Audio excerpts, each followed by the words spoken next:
like to fight. What would it look like? Oh, Jesus. Do you want me to leg kick you? You don't want that before ADCC. No, I'm not going to do it. You're going to hurt yourself. I can't do it with the camera. Oh, really? We're wrestling? Oh, head kick. All right, someone's going to get hurt. So we're at the UFC PI. You were kind enough to invite me down today, which was great. Thank you for that. And what are we at? So today's Wednesday. So we've got Thursday, Friday, 2 days out, and then ADCC. How's your prep been at Penn State? And tell us what you've been up to over here in America. Yeah, this UFC center is really cool. Like a lot of UFC fighters in today, and a lot of old friends of mine. So it's been great. We flew in from the Penn State Regional Airport this morning, which was cool. It's a very tiny airport down in Penn State. And I spent the last 6 weeks training there with the Olympians as they were preparing for the recent Olympics in Paris. So that was an unreal, pretty rare experience I got to be a part of. So I'm very, very grateful for that. And spent a good amount of time, a few months between there and Vanguard, which is in New York, so not too far. Training with Jason Rao. So I got a lot of my jiu-jitsu work in with Jason Rao, and then a lot of wrestling stand-up work with Jason Nolf, Bo Nickel, Carl Snyder, like all those Penn State guys, which has been really good preparation leading into this ADCC. So you've been in effectively one of the highest level wrestling rooms in the world. I mean, outside of that, it would be like some of the Russian rooms and maybe Iranians. Tell us maybe just a few short things on the differences you see between what we do and what they do, and then maybe is there any similarities, any crossover that you see between like the two disciplines, I suppose? Yeah, from my experiences, like now I've trained in all of the best jiu-jitsu gyms in the world. I was at my first school was in Adelaide, Aruda, BJJ. I went to Maryland at Team Lloyd Irvin, which had a lot of high-level guys at the time, and DDS in New York, all the DDS guys, obviously. And one thing I'm noticing is like the room at Penn State, they're already such high level that they don't train as often as jiu-jitsu guys. I feel like the jiu-jitsu guys do a lot of cramming, so they almost overtraining all the time, and you notice a lot of guys getting sick, a lot of guys getting injuries, where I feel like the wrestlers, they take a lot more time to recover in between sessions, and they're doing like less hours of hard trainings, so they take their recovery and all the other things off the mat a lot more serious, where jiu-jitsu guys are just like almost like overtraining twice a day, some people 3 times a day. It's almost like they're working, some people coming into competitions overtrained, where these guys would rather come into competitions a little bit undertrained than overtrained. So that was like one takeaway of like doing everything else off the mats as well when it comes to your mindset and your recovery. So I picked up a lot of good details and practices in that area. Okay. And so we've got ADCC coming up. It's a 2-day tournament, effectively the toughest jiu-jitsu tournament in the world. Last time out, you showed a bit of a glint of your potential, and just went down in a coin flip of a match against Wagner Rocha. This time, you've come in with maybe even more momentum, more experience, more maturity. So, a lot of people think you're going to go deep in this tournament, all the way to the final.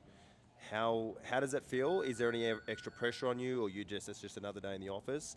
And how do you see this division playing out? If you want to give us a bit of insight of how you see the division playing out. Yeah, I personally think like I'm hoping John Carlo's on one side of the bracket, I'm on the other side of the bracket, and we meet in the final. So that's how I see it playing out. I do feel like this is just another day for me. I don't feel a lot of pressure going into these things. It's just, I'm getting used to competing and everything at this stage of my career. So, just another day of doing some grappling for me, and keeping it like that is what I feel is best going into these big tournaments. not to like psych yourself out or anything. And yeah, I think this year I'll do. I feel pretty mature to do my game plan and stick to it throughout the 4 matches. And this time I'm not going to be like raising my opponent's hand. I think that was a pretty big mistake. Like I, I thought everyone else thought I won that match, so like I was like, showing some respect to the other guy, like lifted his hand up and stuff. But another thing I'm taking away from the wrestling culture is like, they run out there, they get the job done, and they run back ready for the next match. So they're very big on how to be a winner, right? They're very like everything's about being a winner. Is that true? Yeah, like these guys don't lose. Yeah. Like they'll go their whole college careers like hundreds of matches without losing and stuff like that. So winning becomes a habit at that stage, and I think it's just running out there, getting the job done, running back, and not stopping until it's done. So 4 matches, and then the absolute on Sunday. So the absolute will be I'm really looking forward for that as well. Last year there was a big dispute for me to go on to the absolute.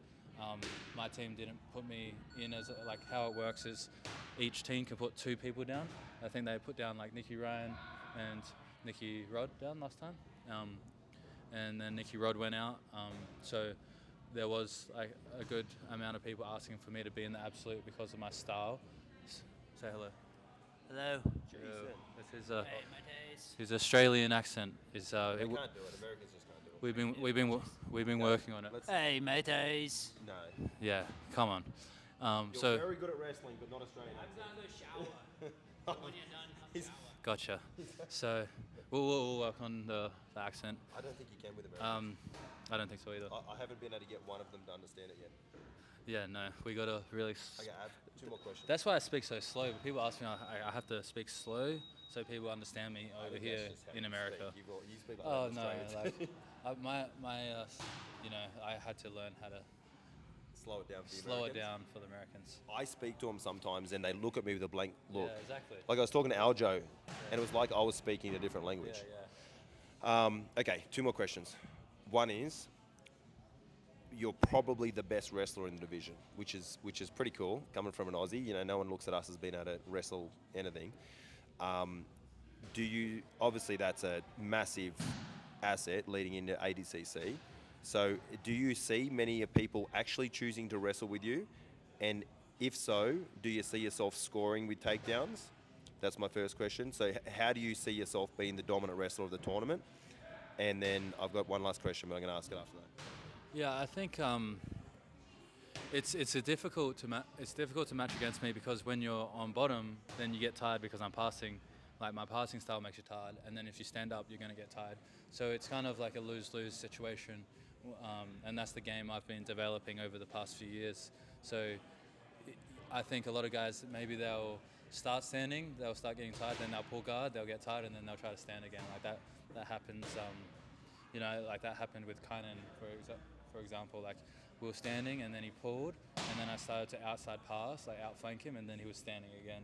So I think like my style of passing, it's hard to play a guard against as well.